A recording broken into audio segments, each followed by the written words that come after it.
Concrete और निर्माण उद्योग के लिए एक प्रमुख मंच वर्ल्ड ऑफ कंक्रीट इंडिया। जी हाँ, 11वीं संस्करण की शुरुआत बॉम्बे एग्जीबिशन सेंटर मुंबई में हुई।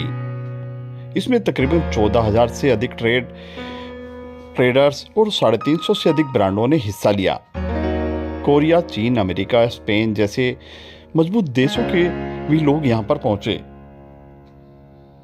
देखिए हमारी खास रिपोर्ट। और हाँ, आपको हमारा चैनल पसंद आता है तो हमारे चैनल को लाइक सब्सक्राइब जरूर कीजिएगा ताकि आपको नया वीडियो समय पर मिल सके।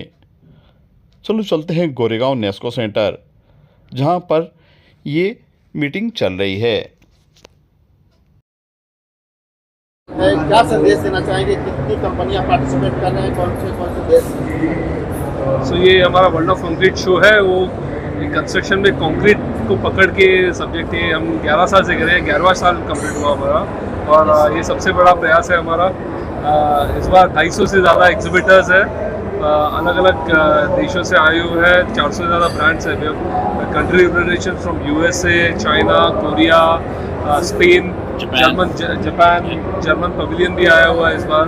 तो इस हिसाब से आई थिंक ये इंडिया के लिए अच्छी नई टेक्नोलॉजीज़ है, नई जो कंस्ट्रक्शन रिलेटेड इंसाइट्स या केमिकल्स है, वो सारे इंडिया में अलग अलग जगह से आ रहे हैं। इंडिया का जो इंफ्रास्ट्रक्चर जो ग्रोथ है, जो डबल हो रहा है, जो भी 5 साल में 1.2 ट्रिलियन से नियरली डबल होने की गुंजाइश है 2030 तक, तो उसमें एक सहायता करेगी।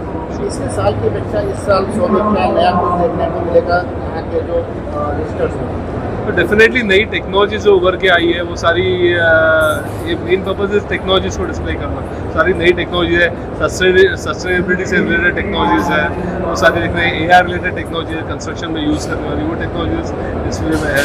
Plus in addition to that हमारे यहाँ पे अलग अलग नए नॉलेज सेशंस है, जिसमें हम लोग टॉप CEOs के राउंड टेबल्स है, CFOs के, CTOs के राउंड टेबल्स है, अवार्ड्स है। सो एक वन स्टॉप शॉप है जहाँ पे सारा ये इंडस्ट्री से जो जानकारी चाहिए वो एक जगह पे मिल सकती है।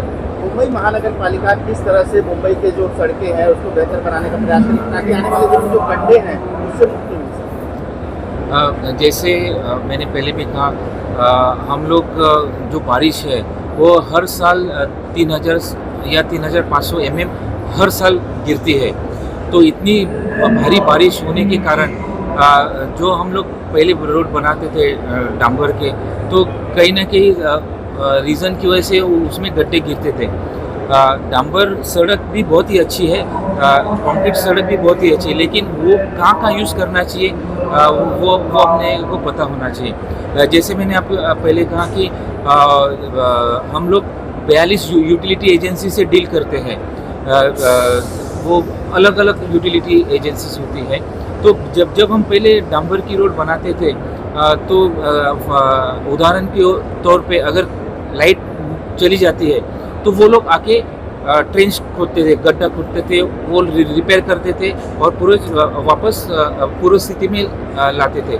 इससे क्या होता था, जैसे हमने सड़क बनाई, जैसे वो गड्ढा खोदते हैं तो नीचे का जो मटेरियल है वो लूज हो जाता था, उसकी वजह से भी गड्ढे आते थे। अभी हम लोगों ने क्या किया, ये जितने भी यूटिलिटी एजेंसीज है हमने साइड में शिफ्ट कर दिया। हम लोग यूटिलिटी डक्ट बना रहे हैं। जो यूटिलिटी डक्ट में ये सारे यूटिलिटीज़ उसमें शिफ्ट हो जाएंगे। इसका एडवांटेज क्या है, जब भी अगर कोई फॉल्ट होता है या नया ऑप्टिकल फाइबर डालना होता है तो जो मेन कैरेज वे है, जो मेन सड़क है, वो सड़क को हाथ न लगाते हुए वो डायरेक्ट वो यूटिलिटी डक्ट में जाएंगे, रिपेयर करेंगे और बाहर आ जाएंगे। और दूसरी बात, हमने कंक्रीट रोड का बहुत बड़ा कार्यक्रम लिया है जो हमने पिछले साल से शुरू किया और 2 साल में ख़त्म हो जाएगा। आप सबको पता है, जब भी हम लोग कंक्रीट रोड करते हैं, एक बार कंक्रीट रोड होने के बाद उसमें एक भी गड्ढा नहीं आता है, क्योंकि उसके वेरियस प्रॉपर्टीज़ होते हैं, उसके कारण नहीं आता है। कंक्रीट रोड में जो हम लोग मेंटेनेंस बोलते हैं, वो मेंटेनेंस भी बहुत ही लो होता है। एक बार कंक्रीट हमने देखा है मुंबई में, जैसे सुभाष चंद्र बोस रोड, जिसको हम मरीन ड्राइव बोलते हैं, 70 साल वो कंक्रीट रोड था, उसमें कुछ रिपेयर नहीं हुआ, कुछ नहीं हुआ। जैसे वर्ली के कुछ रोड है जिससे 40 से 50 साल ऑलरेडी हो चुके हैं, उसमें एक भी गड्ढा नहीं है।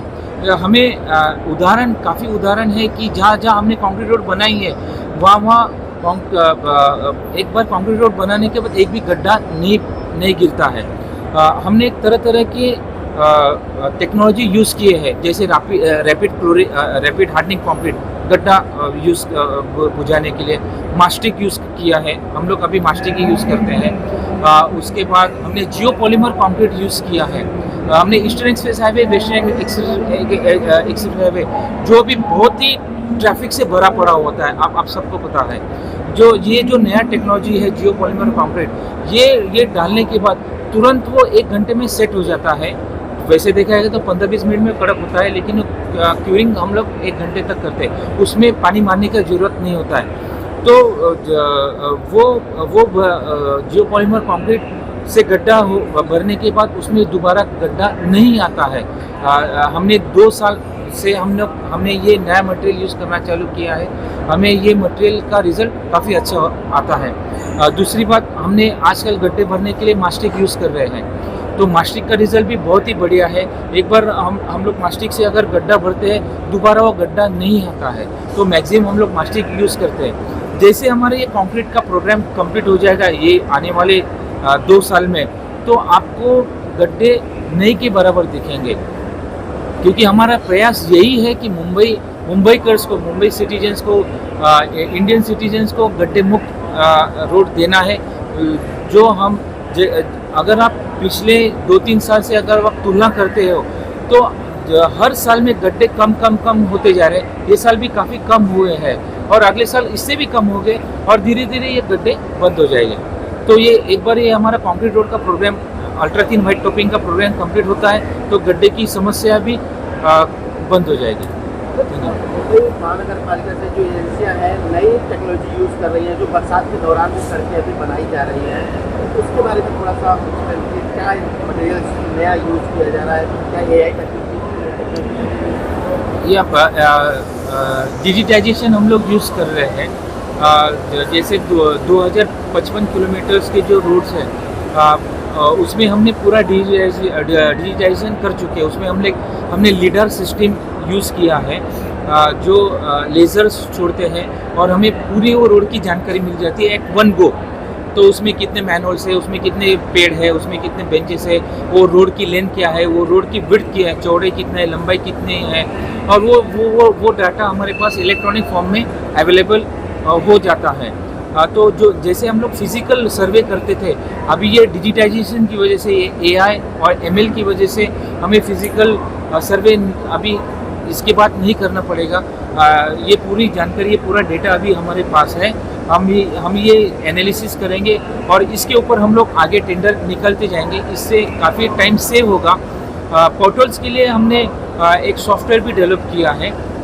जब हम गाड़ी में बैठेंगे तो mobile, it's a mobile software, जैसे आप आगे आगे चलते जाओगे, जो भी डिस्ट्रेस रहेगा, डिप्रेशन रहेगा, गड्ढा रहेगा, वो अपने आप कैच होगा। हम लोगों ने इस साल क्विक फिक्स करके एक सॉफ्टवेयर लॉन्च किया था। आप सबको पता है, कोई भी सिटीजन, नागरिक फ़ोटो निकाल के तुरंत हमें वो गड्ढे की तस्वीर आ जाती है और वो 48 आवर्स हम लोग बोलते हैं, लेकिन हम लोग 24 घंटे में वो गड्ढा अटेंड कर देते हैं। तो ये जो टेक्नोलॉजीज़ है, हम लोग जिसको हम AI, आर्टिफिशियल इंटेलिजेंस और मशीन लर्निंग, ये हम लोग यूज़ करने लग चुके हैं और इससे काफ़ी फ़ायदा हो रहा है। इलेक्ट्रॉनिक फॉर्म में डेटा आ रहा है और जैसे मैंने किया, it's just like precaution is better than cure. तो पहले हमें पता चल जाएगा कि इसका मेंटेनेंस कब करना है, ताकि हम लोग पहले मेंटेन करेंगे तो नागरिकों को इसमें दिक्कत नहीं आएगी। हम लोग अभी 2 तरह के टेक्नोलॉजी यूज़ कर रहे हैं, एक तो जियो पॉलीमर कंक्रीट रोड के ऊपर और एक मास्टिक आसफाल्ट रोड के ऊपर। मास्टिक का रिज़ल्ट बहुत ही बेहतरीन मिला है। हम लोग मास्टिक की एक खासियत ये है, अगर धीमी बारिश भी अगर हो, आई थिंक वो अभी तक हमने टच नहीं किया है। प्रीकास्ट एक बहुत ही इमर्जिंग ट्रेंड है और मेरी भी पीछे लास्ट मंथ गडकरी जी से मीटिंग हुआ था उनके घर पे और उन्होंने तक ये चीज़ पे बहुत फोकस किया। तो हमने प्रीकास्ट मैन्युफैक्चरर एसोसिएशन का टाइप किया है और फर्स्ट टाइम हमारे यूनिट में प्रीकास्ट का एक पेविलियन है जिसके अंदर 10 कंपनी पार्टिसिपेट कर रही है विद इन पेविलियन और करीबन 5 से 6 कंपनीज हैं जो आउटसाइड द पेविलियन भी पार्टिसिपेट कर रही हैं। तो ये एक सेगमेंट ऐसा है जो कंसिस्टेंसी लेके आता है कंस्ट्रक्शन के अंदर, और जितने भी आपको समय बचाता है। आप देखिए जितने भी मेट्रो के काम हैं सब प्रीकास्ट पे ही चलते हैं। तो चाहे वो प्रीकास्ट के स्लैब्स हैं, चाहे वो डक्ट्स हैं, कल्वर्ट्स हैं, तो वो सारे ऑन द फ्लोर डिस्प्ले पे। तो आप देखेंगे कि ये भी एक नया टेक्नोलॉजिकल ट्रेंड है जो इस सेक्टर को और ज़्यादा एफिशिएंट बना सकता है। जस्ट कंटिन्यू टू कक्कर साहब, हम लोगों ने एक प्रीकास्ट का एक ट्रायल स्टेज बनाया है, तो उसमें ऑलरेडी एक मानसून पास हो चुका है। हमें प्रीकास्ट का बहुत ही अच्छा रिजल्ट मिला है। तो आने वाले दिनों में या महीनों में हम लोग सड़क प्रीकास्ट से बनाने वाले हैं। प्रीकास्ट क्या होता है, ये जो पैनल है हम लोग कास्टिंग यार्ड में कंस्ट्रक्ट करते हैं अंडर कंट्रोल टेम्परेचर।